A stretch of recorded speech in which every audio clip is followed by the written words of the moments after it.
ಬೆಳದೂರು ಭಾಗದಲ್ಲಿ ನನ್ನ ಗಾಡಿ ಟಚ್ ಆಗಿದೆ. ಸೊ ಸ್ವಲ್ಪ ಈ ಥರ ಆಯಿತು. ಅವರು ಸ್ಟೇಷನ್ಗೆ ಬನ್ನಿ ಅಂತ ಕರ್ಕೊಂಬಂದಿದ್ದಾರೆ.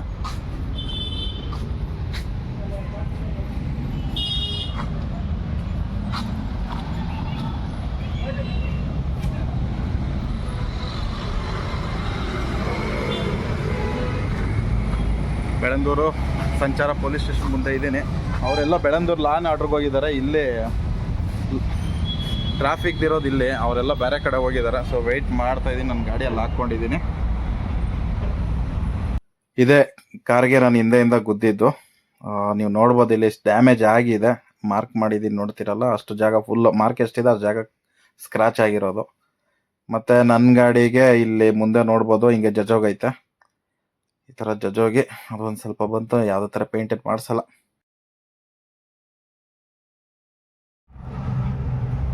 ಇಲ್ಲಿಂದ ಒಂದು ಒದ್ದೆ ಸೊ ಹೊರಗಡೆ ಬಂತು. ಸೊ ಇದು ಸ್ವಲ್ಪ ಡೆಂಟ್ ಕಾಣಿಸ್ತಿದೆ ಇಲ್ಲಿ.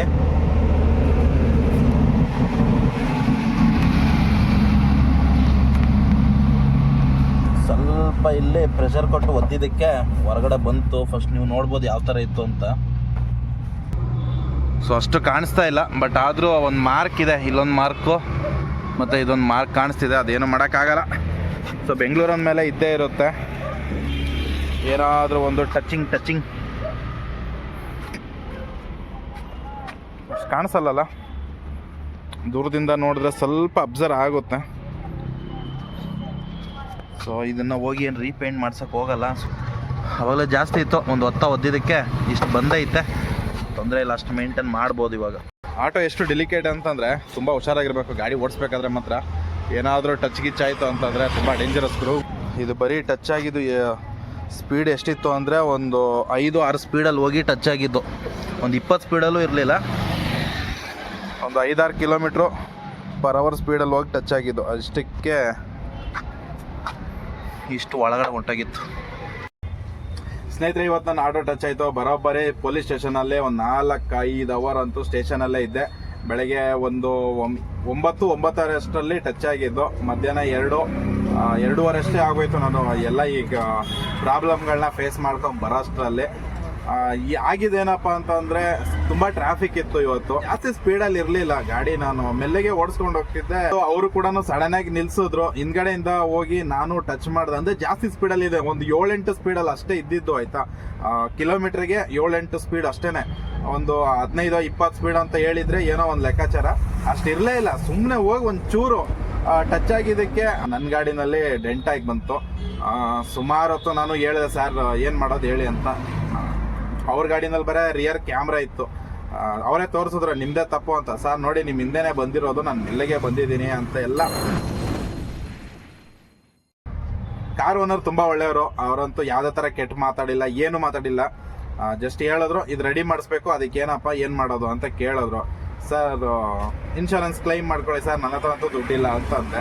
ಅವ್ರು ಹೇಳಿದ್ರು ಒಂದು 50,000-60,000 ರೂಪಾಯಿ ಆಗುತ್ತೆ ಅಂತ ಹೇಳಿದ್ರು ನನಗೆ. ನಾನಂದೆ, ಸರ್ ನನ್ನ ಹತ್ರ ಅಷ್ಟೆಲ್ಲ ದುಡ್ಡಿಲ್ಲ, ಅದೇನಿದೆ ಇನ್ಶೂರೆನ್ಸ್ ಕ್ಲೈಮ್ ಕಡೆಗೆ ಹೋಗೋಣ ಸರ್, ಇನ್ಶೂರೆನ್ಸ್ ಕ್ಲೈಮ್ ಮಾಡ್ಕೊಳೋಣ ಅಂತ ಹೇಳ್ದೆ ನಾನು. ಲಾಸ್ಟಿಗೆ ಅವರು ಶೋರೂಮ್ಗೆ ಫೋನ್ ಮಾಡಿಬಿಟ್ಟು ಶೋರೂಮ್ಗೆಲ್ಲ ವಿಚಾರಿಸಿದ್ಮೇಲೆ ಒಂದು 30,000-40,000 ರೂಪಾಯಿ ಆಗುತ್ತೆ, ಲೇಬರ್ ಕಾಸ್ಟ್ ಎಲ್ಲ ಸೇರಿ ಸರ್ ಅಂತ ಹೇಳಿದ್ರು. ಅದು ಫುಲ್ ಬಂಪರೇ ಚೇಂಜ್ ಮಾಡಬೇಕು ಅಂತಿದ್ರು. ಆಗಿದ್ದು ಚಿಕ್ಕದಾಗೇನೆ, ಬೇಕಾದ್ರೆ ರೀಪೇಂಟ್ ಮಾಡಿದ್ರೆ ಅದು ಕ್ಲಿಯರ್ ಆಗುತ್ತೆ. ಬಟ್ ಅವ್ರ ಗಾಡಿ ನಾವೆಲ್ಲ ಹೇಳೋಕ್ಕಾಗಲ್ವಲ್ಲ, ಹಿಂಗೆ ಮಾಡಿಸ್ಕೊಳ್ಳಿ, ಇದೇ ಥರ ಮಾಡಿಸಿ ಅಂತ ಅಂದ್ಬಿಟ್ಟು. ಮತ್ತೆ ನಾನು ಯಾವುದೇ ಕಾರಣಕ್ಕೂ ನಾನು ಒಪ್ಕೊಂಡಿಲ್ಲ, ನಾನು ಮಾಡಿಸ್ಕೊಡ್ತೀನಿ ಅಂತ. ಏನಿದೆ ಇನ್ಶೂರೆನ್ಸಲ್ಲಿ ನಾನು ಕ್ಲೈಮ್ ಮಾಡಿಕೊಡ್ತೀನಿ, ನನ್ನ ಹತ್ರ ಅಂತೂ ದುಡ್ಡಿಲ್ಲ ಸರ್ ಅಂತಂದೆ. ಅದಾದ್ಮೇಲೆ ಸ್ವಲ್ಪ ಹೊತ್ತು ಹಂಗೆ ಮಾತಾಡ್ತಾ ನಾನಂದೆ, ಸರ್ ಹಿಂಗೆ ವೆಯ್ಟ್ ಮಾಡೋದ್ರಿಂದ ಏನೂ ಪ್ರಯೋಜನ ಇಲ್ಲ, ನಾನು ಡ್ಯೂಟಿಗೆ ಹೋಗ್ಬೇಕು, ನೋಡಿ ಸರ್ ಏನೋ ಒಂದು ಮಾಡೋಣ, ಈ ಪ್ರಾಬ್ಲಮ್ನ ಹೆಂಗಾದರೂ ಕ್ಲಿಯರ್ ಮಾಡ್ಕೊಳೋಣ ಅಂತ ಹೇಳ್ದೆ ನಾನು. ಅದೇ ಟೈಮಲ್ಲಿ ಒಬ್ಬರು ಪೊಲೀಸ್ PC ಅವ್ರು ಬಂದರು. ಅವ್ರ ಹತ್ರ ಹೇಳ್ದೆ, ಸರ್ ಈ ಥರ ಪ್ರಾಬ್ಲಮ್ ಆಗಿದೆ, ಇದಕ್ಕೇನು ಸರ್ ಎಲ್ಲಿ ಮಾಡೋದು, ಎಲ್ಲಿ ಸ್ಟೇಷನ್ ಅಂತ ಎಲ್ಲ ವಿಚಾರಿಸ್ದೆ. ನನಗೆ ಗೊತ್ತಿತ್ತು ಬೆಳಂದೂರು ಪೊಲೀಸ್ ಸ್ಟೇಷನ್ ಅಂತ ಅಂದ್ಬಿಟ್ಟು, ಟ್ರಾಫಿಕ್ ಪೊಲೀಸ್ ಸ್ಟೇಷನು. ಇವ್ರು ಒಪ್ತಾ ಇರಲಿಲ್ಲ ಕಾರವರು. ಇಲ್ಲ ನಂಗೆ ಗೊತ್ತಿಲ್ಲ, ಅವ್ರು ಕರ್ಸ್ತೀನಿ ಇವ್ರು ಕರ್ಸ್ತೀನಿ ಅಂತ. ಫಸ್ಟ್ ಆಫ್ ಆಲ್ ಹೇಳ್ಬೇಕಂದ್ರೆ ಅವರು ಲಾಯರ್ ಆಯಿತಾ, ಮಾತ್ರ ಒಳ್ಳೆ ಮನುಷ್ಯರಿಗೂ ಹೇಳ್ಬೇಕು. ಏನು ಒಂದು ಕೆಟ್ಟದಾಗ ಮಾತಾಡೋದಾಗ್ಲಿ, ಒಂದು ಬೈಯೋದಾಗ್ಲಿ ಏನೂ ಮಾಡಿಲ್ಲ. ಬಟ್ ಏನಂತಂದರೆ ಹಂಗೆ ಮಾಡದೇ ಇದ್ದಾಗ ನನಗೆ ನಾನು ಏನು ಹೇಳಿ ನಾವು ರ್ಯಾಶ್ ಆಗೋಂಥ ಚಾನ್ಸೇ ಇಲ್ಲ. ಯಾಕಂದರೆ ಅಲ್ಲಿ ನನ್ನ ತಪ್ಪಿದೆ, ಹಿಂದೆಯಿಂದ ಹೋಗಿ ಗುದ್ದಿದ್ದು ನಾನು. ಏನೇ ಆಗಿರ್ಬೋದು, ಅವ್ರು ಸಡನ್ ಬ್ರೇಕ್ ಮಾಡಿರ್ತಾರೆ, ಏನೇ ಇರಲಿ. ಬಟ್ ಏನಂತಂದರೆ ನಾನು ಡಿಸ್ಟೆನ್ಸ್ ಇಟ್ಕೊಂಡು ಹೋಗ್ಬೇಕಿದ್ದು. ಬಟ್ ಏನಂತಂದರೆ ಆ ಟೈಮಲ್ಲಿ ಒಂದು ಸೆಕೆಂಡಲ್ಲಿ ಅದು ಎಡವಟ್ಟಾಗೋಯ್ತು. ಆ ಎಡವಟ್ಟಾಗೋ ಕಾರಣ ಏನಂತಂದರೆ ಅವರು ಲೆಫ್ಟಿಗೆ ಎಳ್ಕೊಂಡ್ರು. ಅದೇ ಟೈಮ್ ನಾನು ಲೆಫ್ಟ್ ಎಳ್ಕೊಂಡೆ, ಆ ಟೈಮಲ್ಲಿ ಟಚ್ ಆಗಿದ್ದು. ನಂದು ಎಡವಟ್ಟು ಏನಪ್ಪಾ ಅಂತಂದ್ರೆ ಒಬ್ರು ಆರ ನೋಡಿದ್ರು, ಅದೇ ಟೈಮ್ಗೆ ಏನ್ ಮಾಡಿದೆ, ನಾನ್ ಮಿರರ್ ನೋಡಿದೆ, ಅಷ್ಟೊತ್ತಲ್ಲಿ ಆ ಗಾಡಿ ನಿಂತೇ ಬಿಟ್ಟೈತೆ, ಹೋಗಿ ಮುಂದೆ ಟಚ್ ಆಗೇ ಹೋಯ್ತು. ಆದ್ರೆ ಗ್ಯಾಪ್ ಬಿಟ್ಕೊಂಡು ಅವರೇ ತೋರಿಸಿದ್ರು ಈ ಕ್ಯಾಮ್ರಾದಲ್ಲಿ. ನಾವು ಸುಮಾರು ಗ್ಯಾಪ್ ಇಟ್ಕೊಂಡಿದ್ದಾವೆ, 3 ಅಡಿ 4 ಅಡಿ ಅಷ್ಟು ಗ್ಯಾಪ್ ಇಟ್ಕೊಂಡೆ ನಾನು ಬರ್ತಾ ಇದ್ದಿದ್ದು. ಬಟ್ ಏನೋ ಹೇಳ್ತಾರಲ್ಲ, ಟೈಮ್ ಚೆನ್ನಾಗಿಲ್ಲ ಅಂತಂದ್ರೆ ಏನು ಮಾಡೋಕ್ಕಾಗಲ್ಲ. ಹಂಗಾಗಿ ಅವರು ಒಳ್ಳೆ ಮನುಷ್ಯನೇ. ಅವ್ರು ಹೇಳಿದ್ರು ಇಷ್ಟು ಅಮೌಂಟ್ ಕ್ಲಿಯರ್ ಮಾಡಿ ಸೆಟಲ್ಮೆಂಟ್ ಮಾಡಿ ಅದೇನಿದೆ ರೆಡಿ ಮಾಡಿಸ್ಕೊಡಿ ಅಂತ. ನನ್ನ ಕೈಯಲ್ಲಂತೂ ಆಗಲ್ಲ, ಇನ್ಶೂರೆನ್ಸ್ ಕಡೆಯಿಂದ ಮಾಡಿಸ್ಕೊಳ್ಳಿ ಸರ್, ಮಾಡಿಸ್ಕೊಡ್ತೀನಿ ಅಂತ ಅಂದೆ. ಸೊ ಆಯ್ತು ಅಂತ ಅಂದ್ಬಿಟ್ಟು ಅವ್ರೇನ್ ಮಾಡಿದ್ರು, ಸರ್ ಇನ್ಶೂರೆನ್ಸ್ ಕ್ಲೈಮ್ ಮಾಡ್ಬೇಕಂದ್ರೆ ಪೊಲೀಸ್ ಸ್ಟೇಷನ್ಗೆ ಹೋಗಿ FIR ಮಾಡಿಸ್ಬೇಕು ಅಂದ್ರು. ಸರಿ ಸರ್ ಆಯ್ತು ಮಾಡಿಸಿ ಅಂತ ಅಂದ್ಬಿಟ್ಟು ನಾನೇನ್ ಮಾಡಿದೆ, ನಾನು ಕೂಡ ಬೆಳ್ಳಂದೂರು ಪೊಲೀಸ್ ಸ್ಟೇಷನ್ಗೆ ಹೋದೆ. ಅದೇ ಟೈಮ್ಗೆ ಪೊಲೀಸ್ PC ಕೂಡ ಬಂದ್ರು. ಅವ್ರ ಪಾಪ ಟ್ರಾಫಿಕ್ ಅಲ್ಲೇ ಅವ್ರು ನಿಲ್ಸಿದ್ರು, ಗಾಡಿನ ಸ್ಟಾಪ್ ಮಾಡಿ ನಮ್ 2 ಗಾಡಿ ಹೋಗಕ್ಕೆ, ಈ ಕಡೆ ಪೊಲೀಸ್ ಸ್ಟೇಷನ್ಗೆ ಹೋಗಕ್ಕೆ ಅವ್ರ ಅನುಕೂಲ ಮಾಡಿಕೊಟ್ರು. ಆದ್ರೆ ಇವ್ರು ಏನ್ ಮಾಡ್ಬಿಟ್ರು, ನಾನು ಹಿಂದೆ ಬನ್ನಿ ಸರ್, ನಾನು ಕರ್ಕೊಂಡು ಹೋಗ್ತೀನಿ ಅಂತಂದೆ. ಯಾವ್ದೋ ಗಲ್ಲಿ ಒಳಗೆಲ್ಲ ಕರ್ಕೊಂಡು ಹೋಗ್ತೀರಾ ನೀವು ಅಂತ ಅಂದ್ಬಿಟ್ಟು ಅವ್ರೇನ್ ಮಾಡಿದ್ರು, ಸೀದಾ ಸುತ್ತಾಕೊಂಡು Bellandur law and order police ಸ್ಟೇಷನ್ಗೆ ಹೋಗ್ಬಿಟ್ರು. ಅಲ್ಲಿಂದ ಸರ್ ಮತ್ತೆ ನಾನು ಲೊಕೇಶನ್ ಕಳಿಸ್ದೆ, ಸರ್ ಬನ್ನಿ ಈಗ ಅಲ್ಲಲ್ಲ ಸರ್ ಇಲ್ಲಿಗೆ ಅಂತ. ಮತ್ತೆ ಅವ್ರು ಸುತ್ತಾಕೊಂಡ್ ಬರೋಷ್ಟಲ್ಲಿ ಅರ್ಧ ಗಂಟೆ ಅಲ್ಲೇ ಹೊಂಟೋಯ್ತು. ಈ ಪೊಲೀಸ್ ಸ್ಟೇಷನ್ ಹತ್ರ ಸುಮ್ಮನೆ ವೆಯ್ಟ್ ಮಾಡ್ಕೊಂಡಿದ್ದೆ. ಆಲ್ಮೋಸ್ಟ್ ಅರ್ಧ ಮುಕ್ಕಾಲು ಗಂಟೆ ಅಷ್ಟು ಟೈಮ್ ಹೊಂಟೋಯ್ತಲ್ಲಿ. ಆಮೇಲೆ ಬಂದ್ರು, ಒಳಗಡೆ ಹೋದ್ಮೇಲೆ ಒಂದೊಂದು ಅದೆಲ್ಲ ರಿಕಾರ್ಡಿಂಗ್ ಮಾಡ್ಕೊಳಕ್ ಆಗಿಲ್ಲ, ಯಾಕಂದ್ರೆ ಆ ಟೈಮಲ್ಲಿ ಟೆನ್ಷನ್ ಇರುತ್ತಲ್ಲ. ಸೊ ಏನು ರಿಕಾರ್ಡಿಂಗ್ ಮಾಡ್ಕೊಳಕ್ ಆಗಿಲ್ಲ. ಈ ವಿಡಿಯೋ ಮಾಡ್ತಾ ಇರೋ ಉದ್ದೇಶ ಏನಪ್ಪಾ ಅಂತಂದ್ರೆ, ಯಾರೆಲ್ಲ ಗಾಡಿ ಓಡಿಸ್ತೀರ, 2 ವೀಲರ್, ಆಟೋ, ಕ್ಯಾಬ್, ಮತ್ತೆ ಲಾರಿ, ಬಸ್ಸು, ಏನೇ ಯಾವುದೇ ಗಾಡಿ ಓಡಿಸಿದ್ರು ಕೂಡ ನಿಮ್ ಸ್ವಂತ ಗಾಡಿ ಇದ್ರೆ ಮಸ್ಟ್ ಅಂಡ್ ಶುಡ್ ಆಗಿ ಇನ್ಶೂರೆನ್ಸ್ ನ ಮಾಡಿಸಿಟ್ಕೊಳ್ಳಿ. ಮತ್ತೆ DL ಗಾಡಿ ಡಾಕ್ಯುಮೆಂಟ್ಸ್ ಪಕ್ಕ ಇಟ್ಕೊಂಡ್ಬಿಟ್ರೆ ಯಾವುದೇ ಕಾರಣಕ್ಕೆ ಯಾವುದೇ ಪ್ರಾಬ್ಲಮ್ ಆಗಲ್ಲ. ಇವತ್ತು ನಾನು ₹1 ಕೊಡದೇನೆ ನಾನು ಹೊರಗಡೆ ಬಂದಿದ್ದೀನಿ ಅಂತಂದ್ರೆ ಅದಕ್ಕೆ ರೀಸನ್ ಬಂದು ನನ್ನ ಗಾಡಿ ಡಾಕ್ಯುಮೆಂಟ್ಸ್ ಎಲ್ಲ ಪಕ್ಕ ಇತ್ತು. ಮತ್ತೆ ನನ್ನ ಹತ್ರ DL, ಇನ್ಶೂರೆನ್ಸ್, ಮತ್ತೆ ನನ್ನ ಹೊಸ ಗಾಡಿ 7 ತಿಂಗಳು ಗಾಡಿ, A to Z ಎಲ್ಲ ಗಾಡಿನಲ್ಲಿ ಡಾಕ್ಯುಮೆಂಟ್ ಪಕ್ಕ ಇದ್ದಿದ್ದಕ್ಕೆ ಹೆಂಗೋ ತಪ್ಪಿಸ್ಕೊಂಡ್ ಬಂದೆ ಅಂತ ಹೇಳ್ಬೋದು.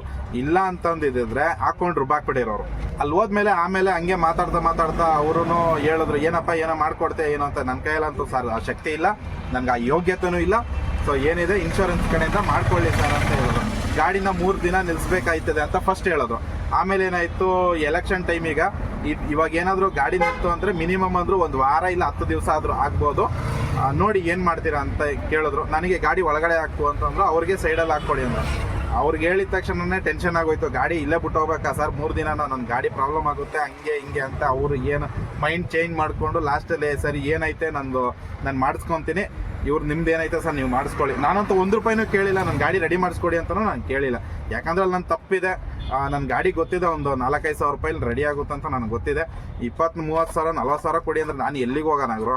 ಸೊ ಸರ್ ನನ್ನ ಕೈಯಲ್ಲಂತೂ ಆಗಲ್ಲ, ನಾನು ಏನಿದೆ ಇನ್ಶೂರೆನ್ಸ್ ಕೊಡ್ತೀನಿ ಅಂತ ಹೇಳಿ ಒಂದು 4 ಅವರ್ ಹಂಗೆ ಸ್ಟೇಷನಲ್ಲೇ ಮಾತಾಡ್ತಾ ಹೋಯ್ತು. ಸರಿ ಲಾಸ್ಟಿಗೆ ರಾಜಿ ಮಾಡ್ಕೊಂಡು ಅವ್ರ ಪಾಡಿಗೆ ಅವ್ರು ಹೋದ್ರು, ನನ್ನ ಪಾಡಿಗೆ ನಾನು ಬಂದು ಡ್ಯೂಟಿ ಮಾಡ್ತಾ ಇದ್ದೀನಿ. ನೀವು ಯಾರೆಲ್ಲ ನನ್ನ ವಿಡಿಯೋ ನೋಡ್ತೀರಾ, ದಯವಿಟ್ಟು ನಾನು ನಿಮ್ಮ ಹತ್ರ ರಿಕ್ವೆಸ್ಟ್ ಮಾಡ್ಕೊತೀನಿ, ಡಾಕ್ಯುಮೆಂಟ್ ಮಾತ್ರ A to Z ಇಟ್ಕೊಳ್ಳಿ. ಸೊ ಎಂಥ ಪ್ರಾಬ್ಲಮ್ ಕೂಡ ನಾವು ಫೇಸ್ ಮಾಡ್ಕೊಬೋದು ಆಯ್ತಾ. ಒಂದು ಇನ್ಶೂರೆನ್ಸು ಡಾಕ್ಯುಮೆಂಟ್ಸ್ ರನ್ನಿಂಗು ಇದ್ಬಿಟ್ರೆ ಯಾವುದೇ ಕಾರಣಕ್ಕೂ ಯಾರಿಗೂ ಭಯ ಪಡೋಂಥ ಅವಶ್ಯಕತೆನೇ ಇಲ್ಲ. ನನ್ನ ಪ್ರಾಬ್ಲಮ್ನ ಮುಗಿಸ್ಕೊಂಡು ಹೊರಗಡೆ ಬರಬೇಕಾದ್ರೆ ಅದೇ ಟೈಮ್ಗೆ ಇನ್ನೊಂದು ಆಟೋ ಬಂತು. ಅವ್ರದ್ದು ಸೇಮ್ ಕೇಸು, ಕಾರ್ಗೆ ಹೋಗಿ ಇವರು ಆಟೋದವ್ರು ಟಚ್ ಮಾಡಿದ್ದಾರೆ. ಅವ್ರ ಆಟೋದವ್ರಂತೂ ಇನ್ಶೂರೆನ್ಸ್ ಇಲ್ಲ, ಡಾಕ್ಯುಮೆಂಟ್ಸ್ ಎಲ್ಲ ರನ್ ಇಲ್ಲ. ಗಾಡಿಯವರಂತೂ ಬಾಯಿಗೆ ಬಂದಂಗೆ ಮಾತಾಡ್ತಾ ಇದ್ದಾರೆ. ಮತ್ತೆ ಪಾಪ ಇವರು ಡ್ರೈವರ್ ಕೂಡ ತುಂಬಾ ರಿಕ್ವೆಸ್ಟ್ ಮಾಡ್ಕೊತಾರೆ, ಸಾರ್ ನಿಮ್ದು ಅಮ್ಮಯ್ಯ ಸಾರ್ ಹೆಂಗಾದ್ರು ಬಿಡಿ ಸಾರ್, ಏನೋ ತಪ್ಪಾಗೋಯ್ತು, 1,000-2 ಸಾವಿರ ಹೆಂಗೋ ಅಡ್ಜಸ್ಟ್ ಮಾಡಿ ಕೊಡ್ತೀನಿ ಬಿಟ್ಬಿಡಿ ಸಾರ್ ಅಂತ. ಅಂದ್ರೆ ಮೇನ್ ವಿಷಯ ಏನಪ್ಪಾ ಅಂದ್ರೆ ಡಾಕ್ಯುಮೆಂಟ್ಸ್ ಒಂದು ಕರೆಕ್ಟ್ ಆಗಿದ್ಬಿಟ್ರೆ ಯಾವನ್ಗೂ ತಲೆ ಕೆಡ್ಸ್ಕೊಳಂಗಿಲ್ಲ, ಏನ್ ಬೇಕಾದ್ರೂ ಮಾಡ್ಕೋಬಹುದು, ಹೆಂಗ್ ಬೇಕಾದ್ರೂ ಫೇಸ್ ಮಾಡ್ಬೋದು. ಗಾಡಿ ಡಾಕ್ಯುಮೆಂಟ್ಸ್ ಒಂದೆಲ್ಲ ಕರೆಕ್ಟ್ ಆಗಿ ಇದ್ಬಿಟ್ರೆ ಇನ್ಶೂರೆನ್ಸ್ ಕಂಪ್ನಿಯಿಂದ ನಾವು ಕ್ಲೈಮ್ ಮಾಡಿಸ್ಬೋದು.